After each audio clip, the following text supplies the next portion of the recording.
Hello साथियों, एक बार फिर से स्वागत है आपके अपने परिवार फीके ट्यूटोरियल में। आज हम लोग जो बात करने वाले हैं सेट पर बात करने वाले हैं और सेट की बहुत ही बेहतरीन तरीके से हम लोग क्या करेंगे, सेट को डिस्कस करेंगे। तो आइए हम लोग समझते हैं सेट क्या होता है। सेट जो होता है well defined collection of distinct object, यानी कि सेट क्या होता है। Set is the well defined collection of distinct object.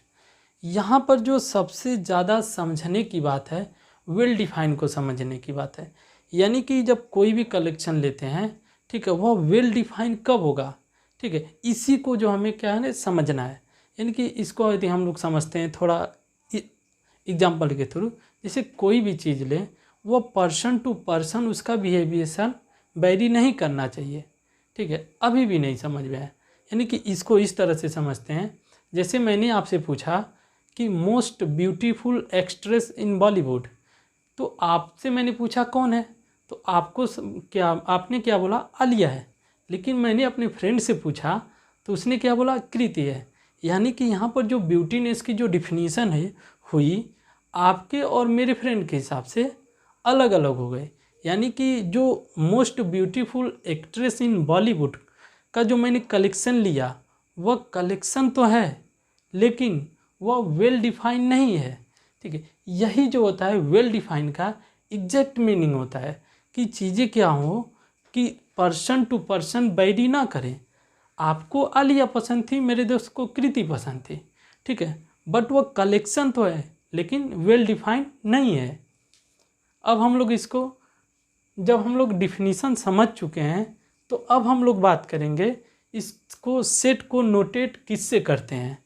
तो सेट को नोटेट जो करते हैं इंग्लिश अल्फ़ाबेट के कैपिटल लेटर से हम लोग क्या करते हैं, डिनोट करते हैं। जैसे कोई भी सेट लेंगे, यदि हमें उसको क्या करना होगा, डिनोट करना होगा, तो हम लोग कैपिटल लेटर से डिनोट करेंगे। जैसे ए से सपोज कर लिए, बी से, सी से, डी से एंड ई टी सी। यानी कि कैपिटल लेटर से किसी भी लेटर से हम लोग क्या करते हैं, डिनोट कर देंगे। अब हम लोग बात करते हैं सेट के एलिमेंट की, यानी कि सेट में एलिमेंट किस तरह से होंगे। तो सेट को तो हम लोग डिनोट करते हैं कैपिटल लेटर से, और सेट के जो एलिमेंट होते हैं उनको हम लोग डिनोट करते हैं स्मॉल लेटर से। यानी कि जैसे मैंने बोला यदि ए कोई सेट है, ठीक है, यदि मैंने बोला ठीक है ए कोई सेट है और इसका यदि मेंबर की बात करेंगे कि सेट है तो उसके पास कुछ मेंबर होंगे, तो उनको हम लोग क्या करेंगे, small A B C D and so on, इस तरह से हम लोग क्या कर सकते हैं, लिख सकते हैं। यानी कि सेट को हम लोग कैपिटल लेटर से डिनोट करेंगे और उसके जो एलिमेंट होंगे, ठीक है, यानी कि उसके जो भी छोटे छोटे बच्चे या परिवार होंगे उनको हम लोग क्या किससे डिनोट करेंगे, स्मॉल लेटर से, ठीक है। तो यह बात तो समझ में आ गई होगी कि सेट क्या होता है, उसको नोटेट किससे करते हैं और उसके एलिमेंट को किससे नोटेट करते हैं। अब थोड़ा सा कुछ बात समझना और है कि जैसे यदि हम अब बात करते हैं कि मैंने कोई सेट लिया, ए सेट लिया, और उसमें मैंने कुछ नंबर ले लिए 1 2 3 डी सी। मैंने क्या किया, एक सेट लिया और उसके ये क्या कर लिए, एलिमेंट ले लिए, ठीक है। तो अब कोई एलिमेंट इसमें है, जो एलिमेंट इसमें होगा वह हम कहेंगे इस सेट में क्या करता है, बिलोंग करता है। और बिलोंग करने का को हम लोग नोटेट किससे करेंगे, जैसे हम पूछें 2 इस सेट का मेंबर है, तो कोई भी देखेगा कहेगा हाँ 2 इस ए का मेंबर है। तो इसको नोटेट कैसे करेंगे कि 2 ए का मेंबर है, इसको इस तरह से करेंगे 2 बिलोंग्स टू ए, ठीक है। लेकिन मान लीजिए मैंने कोई नंबर यहाँ पर 4 ले लिया, मैंने पूछा 4 ए का मेंबर है कि नहीं है, तो आपने देखा ए के सेट में क्या है 1 2 3 डी एन सी है, यानी कि 4 इस सेट में नहीं है। यानी कि 4 डज नॉट बिलोंग्स टू ए। ठीक है, तो जब कोई भी एलिमेंट किसी भी सेट का मेंबर होगा तो उसको हम लोग बोलेंगे वह एलिमेंट उस सेट में बिलोंग करता है, इस तरह से नोटेट करेंगे। और यदि कोई नंबर एलिमेंट यदि उस सेट में नहीं बिलोंग करता है ठीक, तो हम लोग इस तरह से नोटेट करेंगे। ठीक है, क्लियर। अब हम लोग बात करते हैं कुछ एग्जाम्पल की बात करते हैं कि जो सेट होते हैं। नेचुरल नंबर सबको पता है, काउंटिंग नंबर क्या होते हैं, नेचुरल नंबर होते हैं। ठीक है, तो नेचुरल नंबर क्या होते हैं, सेट होते हैं। क्योंकि हम लोग नेचुरल नंबर की बात करते हैं तो मेरे लिए भी काउंटिंग नंबर जो होते हैं वो सबके लिए काउंटिंग नंबर वही होते हैं। तो कलेक्शन जो है हमारा नेचुरल नंबर का वो क्या है, वेल डिफाइन है, कि यानी कि सबके लिए वो क्या है, सेम है। तो इसलिए क्या नेचुरल नंबर क्या हो गया, सेट हो गया। सेम इसी प्रकार होल नंबर भी सेट हो गया, इंटीजर भी सेट हो गया, पॉजिटिव इंटीजर भी सेट हो गया, negative integers, rational number, positive rational number, real number, सारे के सारे क्या हो जाएंगे, सेट हो जाएंगे। क्यों, क्योंकि वो सबके लिए क्या है, सेम है। यानी कि जो नंबर का कलेक्शन है वो सबके लिए सेम है, किसी के लिए वेरी नहीं कर रहा है। ठीक है, तो हमें लगता है यह एग्जाम्पल समझ में आ गया होगा। ठीक है, अब कुछ जो बुक के जो एक्सरसाइज के कुछ क्वेश्चन हैं। अच्छा, मैं एक बात बता देता हूँ आप लोगों को कि हम लोग जो बुक को फॉलो करेंगे सीबीएसई के लिए आर.डी. शर्मा को फॉलो करेंगे।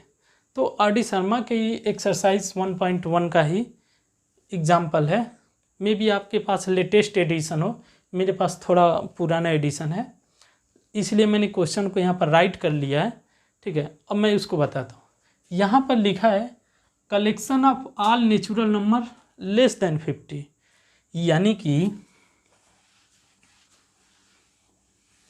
कोई सेट है, मैं मान लेता हूँ collection of all natural number less than 50। यानी कि हमें ऐसा कलेक्शन लेना है नेचुरल नंबर का। नेचुरल नंबर पहले हम लोग देखिए पूरा नेचुरल नंबर ही क्या होता है, सेट होता है। तो उसका कोई भी सब पार्ट हम लेते हैं तो वो भी क्या होगा, सेट ही होगा।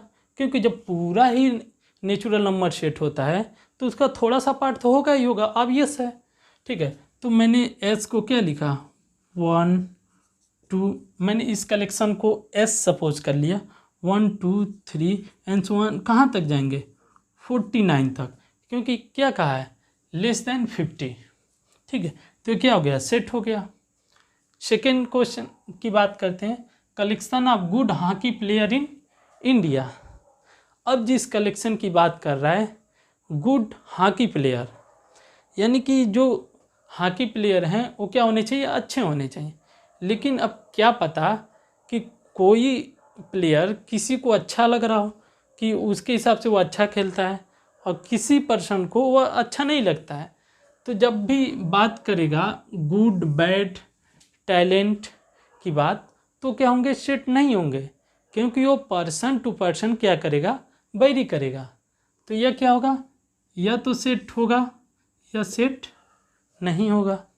अब हम लोग बात करते हैं collection of all girls in your class. बात आ गई गर्ल्स की तो थोड़ा बहुत चेहरे तो खिल ही जाएंगे, क्योंकि पूरे लॉकडाउन में क्लास करने का मौका मिला नहीं। ठीक है, तो collection of all girls in your class, तो आपके क्लास में जितनी लड़कियां हैं वो हमेशा उतनी ही लड़कियां हैं। ठीक है, आजकल। ठीक है, तो क्या है, वह क्या होंगे, सेट होंगे। क्योंकि वो वेल डिफाइन है ये चीज़ें। क्योंकि पूरे क्लास की बात की है, पूरे स्कूल में बात करता तो भी वो क्या होता, सेट ही होता। ठीक है, फोर्थ की बात करते हैं, collection of most talented writer of India. यानी कि इंडिया में जो मोस्ट टैलेंटेड राइटर हैं उनका कलेक्शन लेना है और बताना है कि क्या वह सेट है या नहीं है। तो मैंने कहा जब भी क्वालिटी मतलब बात करेगा गुड बैड, ठीक है, और इस तरह की हैबिट की बात करेगा तो वह सेट नहीं होगा। क्योंकि मोस्ट टैलेंटेड राइटर की बात कर रहा है, ठीक है। क्योंकि ऐसा कोई पैमाना नहीं है कि मापा जा सके कौन कितना टैलेंटेड है, ठीक है। तो ये क्या होगा, कलेक्शन नहीं होगा। The collection of all difficult topic in mathematics, यह भी क्या होगा, कलेक्शन नहीं होगा। क्यों? क्योंकि मैथमेटिक्स में कोई चैप्टर मान लेता हूँ, मुझे क्या होता है, आसान लगता है, लेकिन क्या पता वही चैप्टर आपको या किसी और को क्या लगता हो, कठिन लगता है। तो ये क्या हो गया, दो लोगों के हिसाब से डिफिनीशन अलग अलग हो जा रही है। मेरे लिए वही चीज़ क्या हो जा रही है, सरल हो जा रही है, और आपके लिए क्या हो जा रही है, कठिन हो जा रही है, ठीक है। तो इसलिए अभी क्या होगा, सेट नहीं होगा। क्योंकि जो कलेक्शन है हमारा, कलेक्शन ऑफ डिफ़िकल्ट टॉपिक्स हैं, डिफ़िकल्ट टॉपिक का जो कलेक्शन है वो क्या वेल डिफाइन नहीं है। अब हम लोग बात 6 नंबर क्वेश्चन है, all the collection of all month of year beginning with J letter. तो अब हम लोग टोटल मंथ कितने होते हैं, 12 ही होते हैं। उसमें से जो भी होगा 2 ही 3 तो होंगे, ठीक है। जनवरी होगा, ठीक है, जून होगा, जुलाई होगा, यानी कि तीन तीन तीन ही ऐसे मंथ होंगे जो जे से क्या होते हैं, स्टार्ट होते हैं। पूरा मंथ बोलता तो भी ये कलेक्शन होगा, लेकिन उसका एक छोटा सा पार्ट है तो आल्सो कलेक्शन होगा, ठीक है। और क्या होगा, वेल डिफाइन होगा, ठीक है। तो पूरे मंथ का कलेक्शन जो है वो भी सेट है, और उसका सब पार्ट कोई लेंगे तो सेट होगा ही होगा। लास्ट क्वेश्चन क्या है, all the collection of novels written by Munshi Premchand.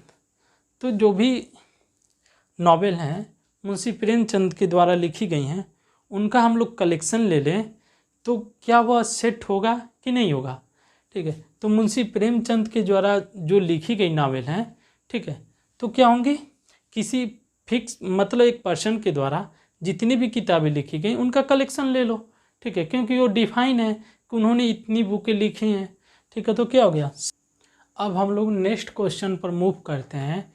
Question number 8 की अब हम लोग बात करते हैं। तो collection of all question in this chapter, यानी कि जो हम लोग सेट पढ़ रहे हैं तो हम लोग सेट का ही मान कर चलेंगे कि जो हम लोग सेट में पढ़ रहे हैं उसमें जो भी क्वेश्चन है सारे क्वेश्चन का कलेक्शन लेना है। अब वह कलेक्शन क्या सेट होगा या नहीं होगा, तो ये तो ऑब्वियस सी बात है, जो क्वेश्चन होंगे किसी भी बुक के किसी भी चैप्टर में, वह मेरे लिए जो वही क्वेश्चन होंगे। कोई और यदि बच्चा या कोई टीचर उस चैप्टर को पढ़ेगा तो वह क्वेश्चन उनके लिए भी वही होंगे। यानी कि कोई भी यदि कोई भी बुक पढ़े, जो चैप्टर का कोई भी क्वेश्चन जो मेरे लिए है वो सबके लिए होगा। इसीलिए क्या होगा, वो कलेक्शन जो क्वेश्चन का कलेक्शन है वेल डिफाइन है। इस वजह से क्या हो गया, collection of all question in this chapter क्या होगा, सेट होगा। अब हम लोग बात करते हैं collection of most dangerous animal of the world, यानी कि सबसे खतरनाक जानवर बताना है। तो यह थोड़ा सा बताना कन्फ्यूजिंग है, इसलिए क्योंकि कब कोई जानवर कितना खतरनाक हो जाएगा यह तो समय पर डिपेंड करता है कि वहाँ की सिचुएशन कैसी है। कोई हाथी यदि आउट ऑफ माइंड हो गई है तो वह मे भी बहुत ज़्यादा खतरनाक हो सकती है। कोई कुत्ता यदि पागल हो गया तो वह बहुत ज़्यादा खतरनाक हो सकता है। तो ये क्या हो गया, ये बैरी कर रहा है, इसलिए क्या होगा, सेट नहीं होगा, ठीक है।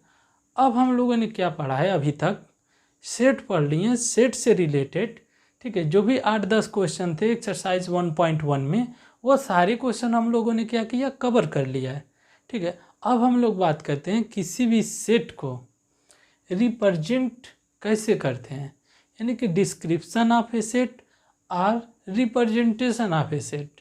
रिप्रेजेंटेशन की बात यदि हम सेट को की करते हैं तो 2 तरह से करेंगे। एक जो होता है रोस्टर फॉर्म और टेबुलर फॉर्म, दूसरा होता है सेट बिल्डर फॉर्म। अब रोस्टर फॉर्म क्या होता है, ठीक है। यदि इसको रोस्टर थोड़ा सा कुछ सेकंड के लिए यदि हम इसको हाइड करते हैं तो हमें क्या दिख रहा है, टेबुलर फॉर्म दिख रहा है।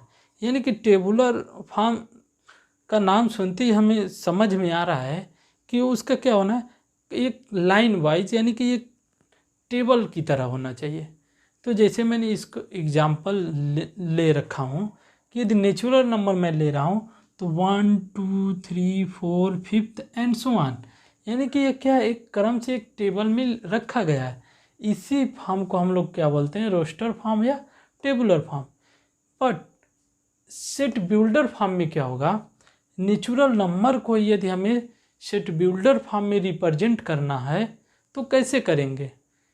नेचुरल नंबर क्या करना है, एक्स सच दैट, यानी कि नेचुरल नंबर वे एक्स का कलेक्शन है such that X belongings to N. यहाँ पर मैं कोई और नंबर ले लेता हूँ, क्यों नहीं, यहाँ पर मैं एस ले लेता हूँ क्योंकि यहाँ एन एन मैच कर जा रहे थे। तो यहाँ भी जो यहाँ पर जो नंबर हैं वे एक्स हैं जो नेचुरल नंबर्स हैं। तो मैंने एक नेचुरल नंबर को एक क्या किया, इस तरह से रिप्रेजेंट किया और दूसरा क्या किया, इस तरह से रिप्रेजेंट किया। यानी कि नेचुरल नंबर को ही हम लोगों ने क्या किया, दो तरह से रिप्रेजेंट किया। एक तो सिर्फ जैसे एज इट इज़ नंबर है यदि वैसे ही हम लोग राइट कर देते हैं तो क्या हो जाता है, रोस्टर फॉर्म या टेबुलर फॉर्म। यदि उसको हम लोग कुछ सेंटेंस में या राइट करते हैं तो उसको हम लोग क्या बोलते हैं, सेट बिल्डर फॉर्म। जैसे मैंने कहा एस एक सेट है और वो ऐसे पॉइंट को कलेक्ट करता है X such that X belongs to natural number, यानी कि X belongs to natural number का है तो यहाँ वे नेचुरल नंबर के सभी पॉइंट आ जाएंगे। यानी कि क्या है तो दोनों नेचुरल नंबर, लेकिन इनको जो क्या हुआ, रिप्रेजेंट करने का जो तरीका है यानी कि मेथड है वो क्या हो गया, डिफरेंट हो गया। करते हैं सेकेंड एग्जाम्पल, यदि मैं एस इक्वल टू लेता हूँ X such that X equal to N upon N plus one where N belongs to natural number और एन क्या होने चाहिए, लेस देन और इक्वल टू 9। यानी कि इस क्वेश्चन की रिस्ट्रिक्शन क्या है, हमें वही एक्स चाहिए जो क्या होने चाहिए, पहली कंडीशन नेचुरल नंबर होने चाहिए और वो एन 9 से बड़ा नहीं होना चाहिए। क्यों, क्योंकि क्वेश्चन में दे रखा है कि तो 9 के बराबर है, नहीं तो 9 से छोटे हैं। यानी कि यहाँ एन की वैल्यू हम लोग क्या पुट कर पाएंगे, 1 की तो पुट करेंगे, नहीं 2 3 और कहाँ तक हम लोग पुट करेंगे, 9 तक। ठीक है, क्यों, क्योंकि इक्वल टू तक दिया है। तो यह तो हो गया सेट बिल्डर फॉर्म, लेकिन इनको इसी क्वेश्चन को हम लोगों को रोस्टर फॉर्म या टेबुलर फॉर्म में करना हो तो n इक्वल टू 1 2 3 4 5 एंड 6 कहाँ तक जाएंगे, 9 तक। तो वह सेट कैसा हो जाएगा, ठीक है, यदि n के जगह 1 रखेंगे तो 1 और डिनोमिनेटर में n की जगह 1 रखेंगे तो 1 में 1 ऐड करेंगे 2, ठीक है। जब 2 रखेंगे तो ऊपर न्यूमरेटर 2 हो जाएगा और डिनोमिनेटर 3 हो जाएगा, ठीक है। और जब 3 रखेंगे तो न्यूमरेटर 3 डिनोमिनेटर 4, ठीक है। इसी तरह से हम लोग जाएंगे तो यहाँ पर 9 आएगा, ठीक है, क्योंकि यहाँ 9 रखेंगे और 9 + 1, ठीक है, 9 + 1 इक्वल टू 10। तो यह जो फॉर्म हो गया, यह वाला फॉर्म हो गया, ये क्या हो गया, टेबुलर फॉर्म हो गया, ठीक है। और यह क्या हो गया, सेट बिल्डर फॉर्म हो गया। तो अब यहाँ से एक बात यह समझ में आ जाती है कि सेट बिल्डर फॉर्म से हम लोग कहाँ चले गए, टेबुलर फॉर्म में। और जब टेबुलर फॉर्म में कोई क्वेश्चन दिया होगा तो उसको हम लोग क्या कर देंगे, सेट बिल्डर फॉर्म में कन्वर्ट कर देंगे बहुत ही ईजी तरीके से। अब नेक्स्ट वीडियो में हम लोग क्या करेंगे, जो रोस्टर फॉर्म और रोस्टर फॉर्म और सेट बिल्डर फॉर्म दोनों से रिलेटेड एक्सरसाइज में जो भी क्वेश्चन मुझे लगेंगे कराने चाहिए, मोस्ट ऑफ क्वेश्चन मैं क्या करूँगा नेक्स्ट वीडियो में उसको मैं करा दूँगा। तो यदि आपको सेट की किसी भी पॉइंट में कोई दिक्कत हो तो कमेंट कर सकते हैं। यदि आपको वीडियो अच्छी लगी हो तो लाइक करें, शेयर करें एंड सब्सक्राइब करें। So thank you.